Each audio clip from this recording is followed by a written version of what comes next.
নাম কি করে করতে হয়? একবার করে নাম করবে আর ভগবানের কথা স্মরণ করবে। তাহলে আমি যখন বাজার করতে যাচ্ছি, আলু কিনছি, পটল কিনছি, নামের মালাটি আমার হাতে, কৃষ্ণ কৃষ্ণ কৃষ্ণ কৃষ্ণ, তা আমি কৃষ্ণ নাম মুখে বলছি, স্মরণটা কি আমার ভগবান শ্রীকৃষ্ণ হচ্ছে? স্মরণটা তো আমার আলু পটল হচ্ছে। তাহলে কি করে হলো বলুন আপনারা? কোন স্টেশন এলো, সেই ট্রেনে করে যখন যাচ্ছি কোন স্টেশন হলো সেই দিকে আমার চিন্তা। আমার কি কৃষ্ণ নাম স্মরণ হচ্ছে? তো মানুষকে দেখিয়ে ভজন হয় না। তাই কি বলছে? অতি সঙ্গোপনে কৃষ্ণ সেবা সঙ্গোপনে করতে হয়, মানুষকে দেখিয়ে ভজন হয় না। তার কারণ মনে রাখবেন, মানুষকে দেখিয়ে ভজন করতে গেলে আমাদের অন্তরে অহংকার চলে আসে। ভগবান সব সহ্য করতে পারেন, অহংকার সহ্য করেন না। বলে বাবা, অহংকার তো অন্য জিনিস। যাদের বড় বড় বাড়ি আছে তাদের বাড়ির অহংকার, যাদের গাড়ি আছে গাড়ির অহংকার, টাকা পয়সার অহংকার, যাকে দেখতে সুন্দর তার রূপের অহংকার, যার অনেক জ্ঞান অনেক শিক্ষা তার শিক্ষার অহংকার। কৃষ্ণ ভজন করতে এসেও অহংকার আসে না কি? বলে হ্যাঁ আসে। দেখবেন মাঝে মাঝে কেউ কেউ বলে, আমরা তো বিভিন্ন জায়গায় ঘুরে বেড়াই, বাবাজি কত মালা করা হয়। দেখেন আপনারা এই কথাগুলো শুনতে পান কি না জানি না, আমাদের বড় শুনতে হয়, বাবাজি কত মালা করা হয়। কেউ বলে আমি 16 মালা করি, কেউ বলে আমি 32 মালা করি। তো যে 16 মালা করে সে মাথাটা নিচু করে, যে 32 মালা করে সে বলে আমি 32 মালা করি। কেউ বলে ও তুমি 32 করো, আমি 64 করি। তাহলে এটা অহংকারের প্রকাশ নয়? নাম করব অজপা। অজপা মানে মনে মনে শুধু স্মরণ হয়ে যাবে, কোনো সংখ্যা থাকবে না। 16 মালা না 32 মালা, ওই যে সংখ্যা, ওই সংখ্যা থাকবে না, শুধু নামের গুটি ঘুরবে। কত মালা হলো, একে বলে অজপা জপ। অজপা জপ করো, কোনো সংখ্যা থাকবে না। সংখ্যা এলেই অন্তরে অহংকার চলে আসবে। আজকে আমি 16 মালা করলাম, আমি আজকে 32 মালা করলাম, আমি আজকে 64 মালা করলাম, অন্তরে অহংকার চলে আসবে। এই জন্য বলছে সঙ্গোপনে, গোপনে কৃষ্ণ সেবা করো। আর কি বললেন রাধারানী? বৃন্দাদেবীকে ডেকে বলছেন শুধু সঙ্গোপনে নয়, কেমন করে যাবি জানিস? বলে কেমন করে? বলে সময় বুঝে যাইবি, বলে সময় বুঝে যাইবি, বলে সময় বুঝে যাইবি, বলে সময় বুঝে যাইবি।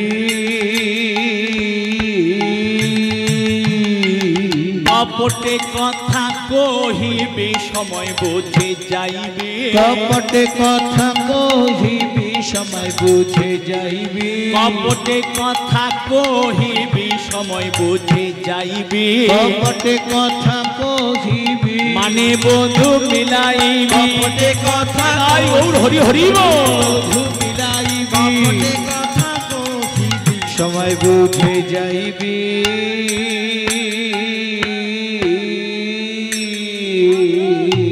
তাহলে কৃষ্ণ সেবা কখন যেতে হয়?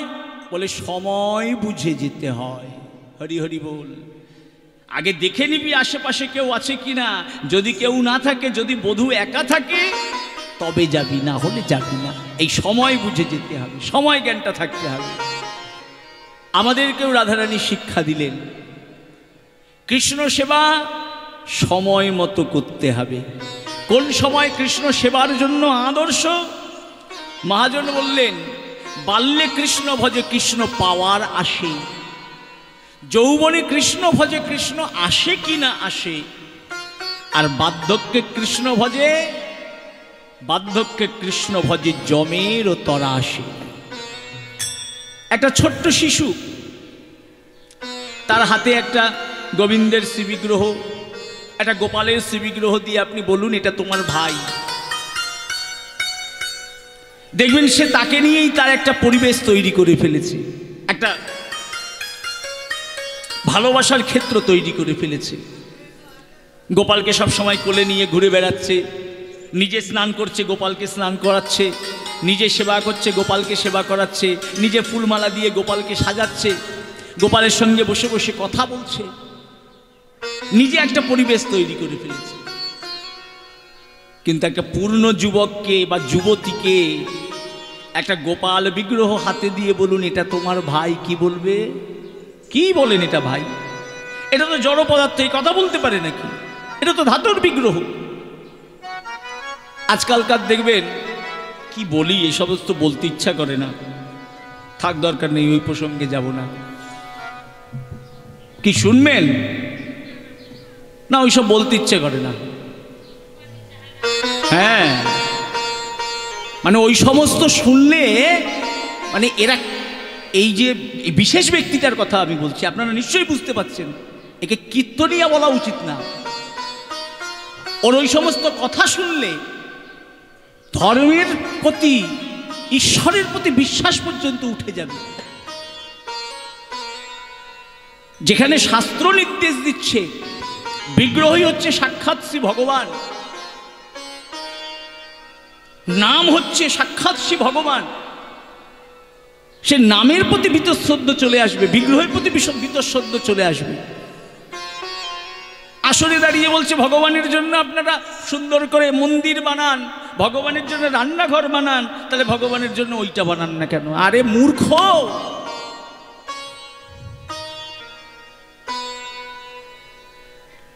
এই সমস্ত প্রসঙ্গ আর আলোচনা করতে চাই না, এত সুন্দর আসরটা নষ্ট হয়ে যাবে। ওদের প্রসঙ্গে যত কম বলা যায় তত ভালো। শুধু একটা নিবেদনই করব, এই মূর্খ কীর্তনিয়া, অধম কীর্তনিয়া, আপনাদের একটাই মানে অনুরোধ করব, যতটা পারবেন, এখন ধর্ম সংকট চলছে, এখন ধর্ম সংকটের যুগ, বিধর্মীরা ওকে প্ররোচনা দিচ্ছে, ওকে প্রশ্রয় দিচ্ছে, বিধর্মীরা ওকে টাকা দিচ্ছে, আর ও আমাদের শাস্ত্র নিয়ে, আমাদের ধর্ম নিয়ে, আমাদের ইষ্ট নিয়ে, আমাদের ভগবানকে নিয়ে যা খুশি তাই বলে চলেছে। তাই যতটা পারবেন মনে প্রাণে ওকে বর্জন করার চেষ্টা করুন। যাই হোক, আর ওদিকে যাব না। তাহলে ভজন করা উচিত কখন? বাল্যে কৃষ্ণ ভজে কৃষ্ণ পাওয়ার আসে, যৌবনে কৃষ্ণ ভজে কৃষ্ণ আসে কি না আসে, আর বার্ধক্যে কৃষ্ণ ভজে জমেরও তরাসে। বৃদ্ধকালে যদি গোবিন্দচরণে অনুরাগ আসে তখন আর কোনো লাভ হয় না, কারণ দাঁতগুলো সব পড়ে যায়, চোখে ভালো দেখতে পাই না, হাতগুলো থরথর করে কাঁপে। গোবিন্দচরণে একটু তুলসী দিতে যাব, হাত থরথর করে কাঁপে, এক জায়গায় বসে ভগবানের নাম স্মরণ করা যায় না, ভগবানকে একটু ভালো করে দেখা যায় না। কৃষ্ণ নাম করতে গেলে তখন দাঁতগুলো তো নাই, হরে কৃষ্ণ আর উচ্চারণ হয় না, হে গোবিন্দ আর উচ্চারণ হয় না, বিকৃত উচ্চারণ হয়ে যায়। তাই সময় থাকতে থাকতে কৃষ্ণ ভজন করতে হবে। এই জন্য লালন সাঁইজি তার একটি ছোট্ট গানের মধ্যে দিয়ে বলেছেন, কি বলেছেন? ওরে মন, সময় থাকতে থাকতে ভজন করিস, তার কারণ সময় গেলে সাধু হবে না, সময় গেলে সাধু হবে না। ও মন, মনে রে আমার, সময় গেলে সাধু হবে না, সময় গেলে, সময় গেলে সাধন হবে না। জানো না মন, খালে বিলে থাকে নামি জল শুকালে, জানো না মন, খালে বিলে থাকে নামি জল শুকালে। বলি কি হবে আর বাধা দিলে, মোহনা সুখ না থাকে, সময় গেলে সাধন হবে না। ও মন মনে রে আমার, ওরে সময় গেলে সাধন হবে না, সময় গেলে সাধন হবে না। দেখবেন চৈত্র বৈশাখ মাসের দিকে নদী নালা খালবিল পুকুরে আর জল থাকে না, জল না থাকলে মিনও থাকে না। তো সেই সময় যদি কেউ বাঁধ দেয় তখন আর কি আসে যায়? বাঁধ কখন দিতে হবে? এই আষাঢ় শ্রাবণ চলে যাওয়ার পরেই বাঁধ দিয়ে দিতে হবে। আমি একটু ইঙ্গিতে বললাম, বুঝে নিতে হবে। যৌবন কালে যদি কৌপিন না আটা যায়, বৃদ্ধকালে কৌপিন এটে তখন কি লাভ হবে? হরি হরি বল। আমি ইঙ্গিতে বললাম, আর বেশি বলবো না, বুঝে নিতে হবে। তাই সময় মতো সাধন শুরু করতে হবে, না হলে বড় দেরি হয়ে যাবে। এমন দুর্লভ মানব জনম এই জনম পাওয়া যায় না। 84 লক্ষ জন্ম পরিভ্রমণ করার পর এমন দুর্লভ মানব জনম পাওয়া যায়। হ্যাঁ, তাই দুর্লভ মানব জনমকে আমরা কেন পেয়েছি? কৃষ্ণ ভজিবার তরে সংসারেতে আইলাম, কৃষ্ণ ভজন করার জন্য পেয়েছি। কিন্তু এসে কি করছি? মিছে মায়ায় বদ্ধ হয়ে বৃক্ষ সম হইনু। আমরা মায়াবদ্ধ হয়ে রয়েছি। তাই এমন দুর্লভ মানব জনমকে কৃষ্ণ সেবার জন্য নিয়োজিত করতে হবে। রাধারানী আজ বৃন্দা দেবীকে ডেকে বললেন, শোন বৃন্দে, সময় বুঝে যাবি আর সঙ্গোপনে যাবি, কিন্তু আমার বধূর খবর তোকে আনা চাই। বৃন্দা দেবী বললেন, ঠিক আছে রাধে, তাই হবে। আমি এক্ষুনি যাচ্ছি, তোর বধূর সংবাদ নিয়ে তোর কাছে ছুটে আসব। রাধারানী কি করলেন? তার নিজের হাতের একটি গাঁথা মালা আর একটি সুন্দর করে তাম্বুল মানে পান সাজিয়ে দিলেন বৃন্দা দেবীর হাতে। বৃন্দা দেবী সেই গাঁথা মালা আর তাম্বুল নিয়ে এবার কৃষ্ণ দর্শনে যাবেন। কিছু দূর গিয়ে বৃন্দা দেবী ছুটে এলেন। একে বৃন্দে, ওরে সময় যে বয়ে যায়, বেলা যে চলে যায়, যা আমার বধূর সংবাদ নিয়ে আয়। বৃন্দা দেবী বলে উঠলেন, দাঁড়া রাধে, তোর বধূর সংবাদ তোর কাছে নিয়ে আসবো। তুই অভিসারে যাবি, তুই তোর বধূকে পাবি, তোর বধূ তোকে পাবি। আর আমি যে এত কষ্ট করছি, আমি কি পাবো সেটা তো বললি না। বলে, তুই আবার কি চাস? বলে, চাইবো না, তবে শোন রাধে, একটি কথা মনে হলো, তাই তো ফিরে আসতে হলো। একটি কথা মনে হলো, তাই তো ফিরে আসতে হলো। একটি কথা মনে হলো, তাই তো ফিরে আসতে হলো। একটি কথা মনে হলো, তাই তো ফিরে আসতে হলো। যুগল ঘটাতে পারলে কি বা দিবে বলো, ঘটাতে পারলে কি বা দিবে বলো। যুগল ঘটাতে পারলে কি বা দিবে বলো, ঘটাতে পারলে কি বা দিবে বলো। দিবে কি নারাই, দিবে কি বলে নারাই, দিবে কি নারাই, দিবে কি নারাই। আমি যা চাহিব তাই দিবে কি নারাই, আমি যা চাহিব তাই দিবে কি নারাই। বলে যা চাহিব তাই দিবে কি নারাই, যা চাহিব তাই দিবে কি নারাই। বললে তবেই যুগল ঘটাতে যাই, যা চাহিব তাই দিবে কি নারাই। তবে যুগল ঘটাতে চাই, বৃন্দাবন বিলাসিনী, ঘটাতে চাই বৃন্দাবন বিলাসিনী। তবে যুগল ঘটাতে চাই, যা চাহিব তাই দিবে কি নারাই। বলি যুগল ঘটাতে পারলে কি বা দিবে বলো, ঘটাতে পারলে কি বা দিবে বলো। রাধারানী বলছে, সখীরে তোকে আমি আর কি দেব? আমার বলতে যা আছে আমি তো সবই গোবিন্দ চরণে সঁপে দিয়েছি, আমার বলতে তো আর কিছু নাই। বৃন্দা দেবী বলল, কিছু নাই? বৃন্দা দেবী তাকিয়ে আছে কোথায়? রাধারানীর হৃদয়ের দিকে। রাধারানী বৃন্দা দেবীর নয়নটা দেখলেন। দেখছেন বৃন্দা দেবী তার হৃদয়ের দিকে তাকিয়ে আছে। আর রাধারানীর গলায় কি? রাধারানীর গলায় হচ্ছে গজমতির মালা। রাধারানীর সঙ্গে সঙ্গে গজমতির মালাটি বের করে বলছে, বৃন্দে এই মালাটি তোর পছন্দ? এই মালাটি তুই চাস?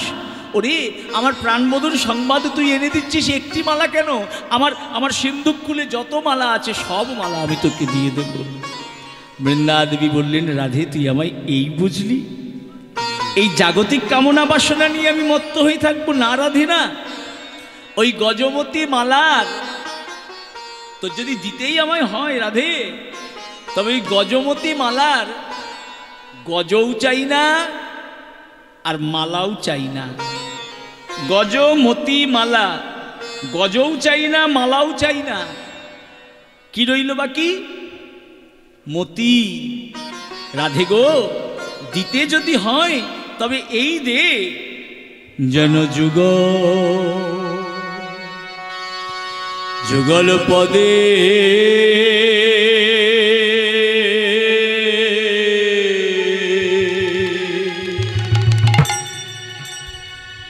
মতি থাকে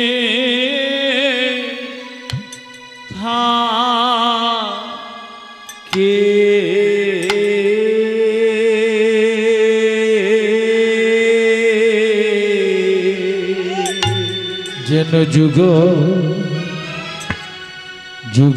পদে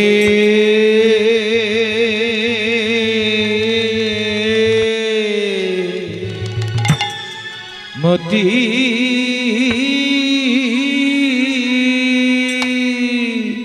থাকে।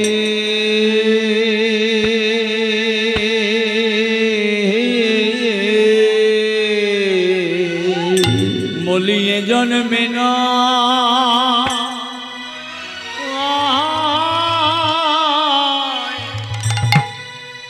জন্মে জন্মে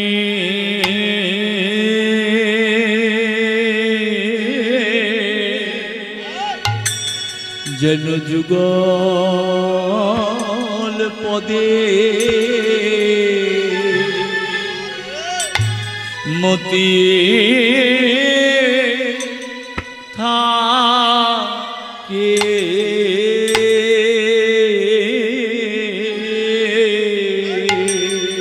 শুধু এ জন্মে না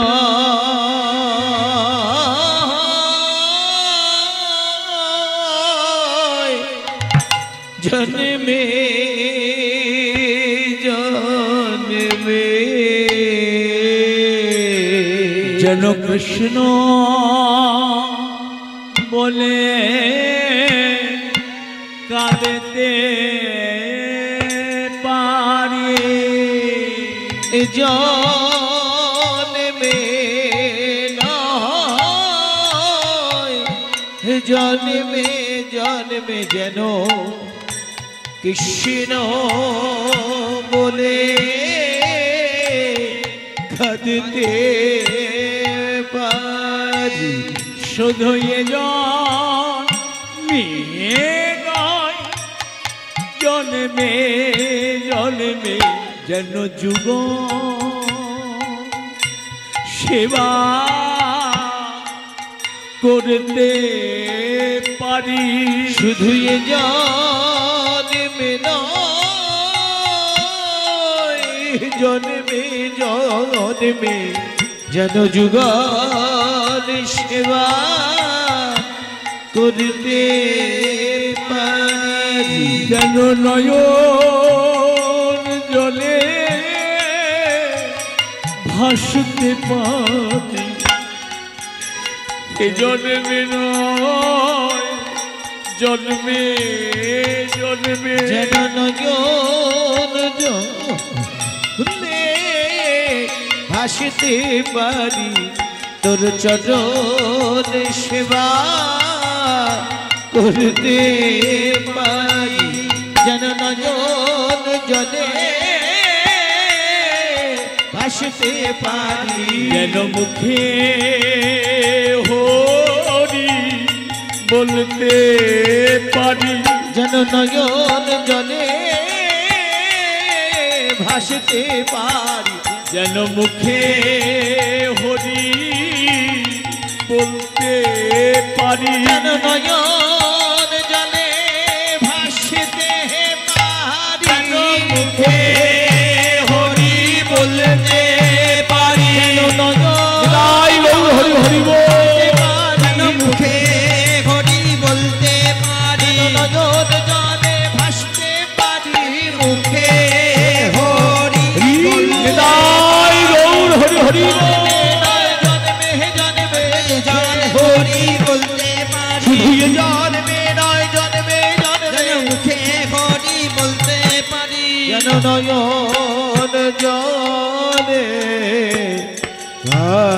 পাতে পারি।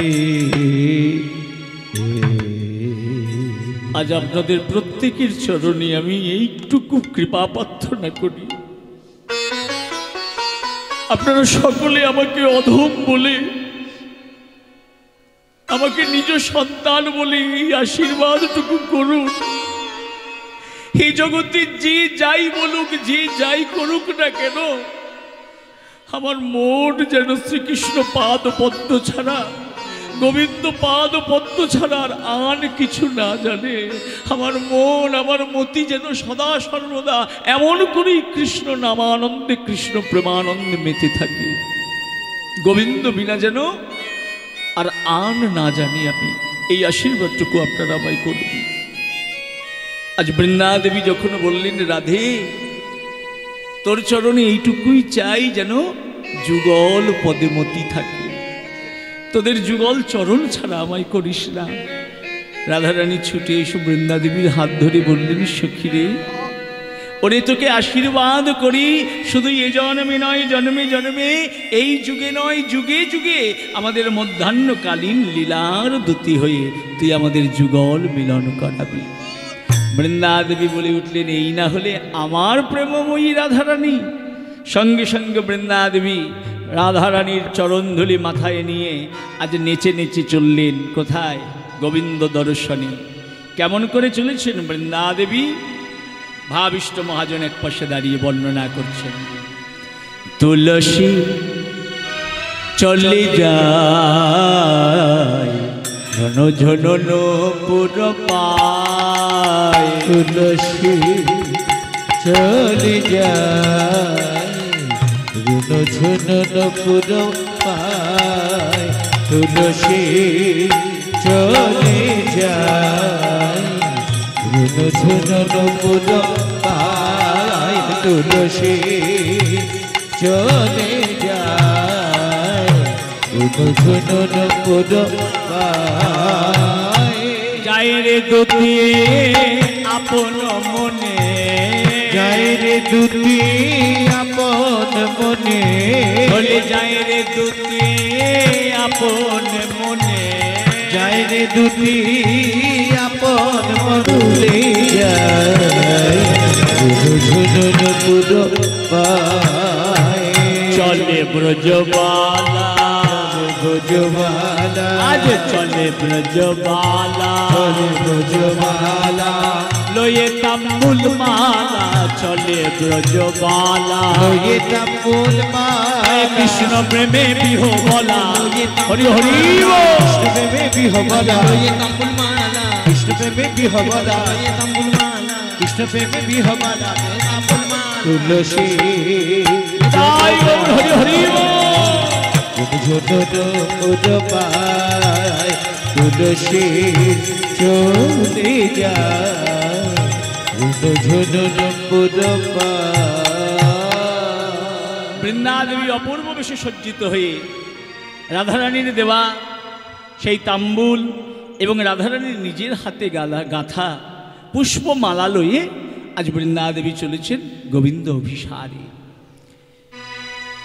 আজ বৃন্দাবনে এসে 12টি বন 12টি উপবন খুঁজলেন গোবিন্দ অন্বেষণে, কিন্তু ভগবানকে কোথাও খুঁজে পেলেন না। দেখলেন সখাগণেরা গোচারণে গরু চড়াচ্ছে, আর কেউ বা খেলা করছে, সবাই আছে, কিন্তু আমার ভগবান শ্রীকৃষ্ণ নাই। বৃন্দা দেবী মনে মনে ভাবছেন, গোবিন্দ গেল কোথায়? খুঁজতে খুঁজতে খুঁজতে খুঁজতে যখন রাধাকুণ্ডের তীরে এসেছেন, রাধাকুণ্ডের তীরে এসে দেখছেন আমার ভগবান শ্রীকৃষ্ণ রাধাকুণ্ডের জলে নয়ন দিয়ে বসে রয়েছেন, দুই নয়নে টপ টপ করে ঝরে পড়ছে অশ্রুধারা। বৃন্দা দেবী দর্শন করে বললেন, আহা, এই না হলে প্রেম! পরমেশ্বরী রাধারানী আমার ঘরের মধ্যে বসে যেমন করে কাঁদছেন, আজ আমার গোবিন্দ রাধাকুণ্ডের তীরে বসে তেমন করে কাঁদছেন। হ্যাঁ, তাদের দেহটাই তো শুধু আলাদা, মনটা তো এক। রাধা কৃষ্ণ হয়েছে সদাই একই স্বরূপ, শুধু লীলারস আস্বাদনের ধরেন দুই রূপ। দেহটা তাদের আলাদা, কিন্তু অন্তরটা তো তাদের এক। তাই রাধারানীর অন্তরে যে বিরহ, আজ আমার ভগবানের অন্তরেও সে বিরহ। রাধাকুণ্ডের দিকে নয়ন দিয়ে নয়ন জলে বুক ভাসিয়ে কাঁদছেন। বৃন্দাদেবী মনে মনে ভাবছেন আমি যাব, গিয়ে বলবো বধূ তুমি কেঁদো না, তোমায় আমি নিতে এসেছি। কিন্তু না, রাধারানী তো আমাকে আগেই বলেছে আগে তুই যেতে পারবি না, মানে বধূ মিলাইবি। তাই বৃন্দাদেবী কি করলেন, চরণের নূপুর ধ্বনি করলেন। আর ওই নূপুর ধ্বনি শুনে আমার গোবিন্দ তাকিয়ে উঠল, আরে সত্যিই তো বৃন্দাদেবী তো। আমি আসার সময় সংকেত করে রাধারানীকে বলতে পারিনি রাধে অমুক জায়গায় দেখা হবে, বা বনে এসেও আজকে এত কাজ আর দাদা সামনে বসেছিল আমি বাঁশিও বাজাতে পারিনি, তাহলে রাধারানী আসবে কি করে? তাই বৃন্দাকে পাঠিয়েছে খোঁজ নিতে। বেশ, তাহলে বৃন্দাকে এবার বলি, বৃন্দে সখী দেখিয়া তুলসী নাগর উলসী, দেখিয়া তুলসী নাগর উলসী,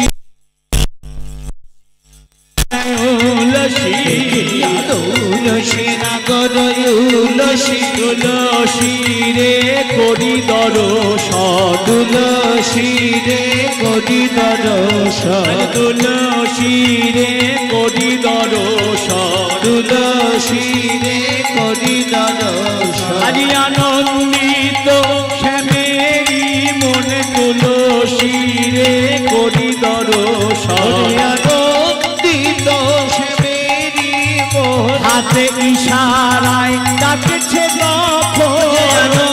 হরি হরি শ্যামেরি মোহন, হাতে ইশারায় ডাকছে তখন তুলসী রে করি দর্শন।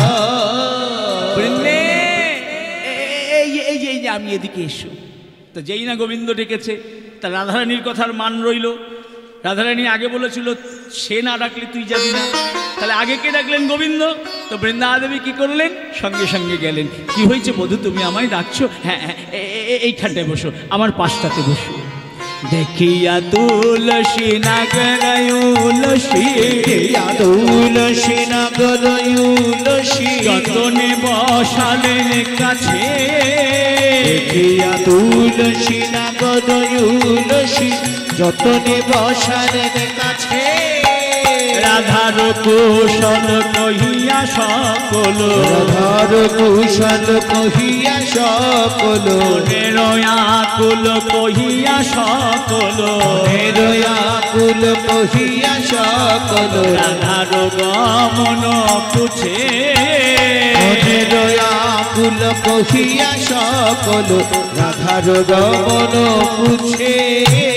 কহ তুলসী সত্য বচন, কহ তুলসী সত্য বচন, কহ তুলসী সত্য বচন, কহ তুলসী সত্য বচন। আমি কখন পাব রাই দর্শন, কহ তুলসী সত্য বচন, কখন পাব রাই দর্শন, আসবেন কখন সূর্য পূজার কারণ, হরি হরি রাই দর্শন, কখন সূর্য পূজার কারণ, কহ তুলসী সত্য বচন।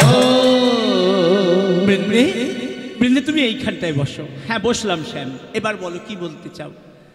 বৃন্দে জানো, আজকে আমি আসার সময় রাধারানীকে জানাতে পারিনি কখন তার সঙ্গে দেখা হবে, কোথায় দেখা হবে। আর বনে এসে আমি বাঁশিও বাজাতে পারি নাই। বলতে পারো রাধারানী কখন আসবেন?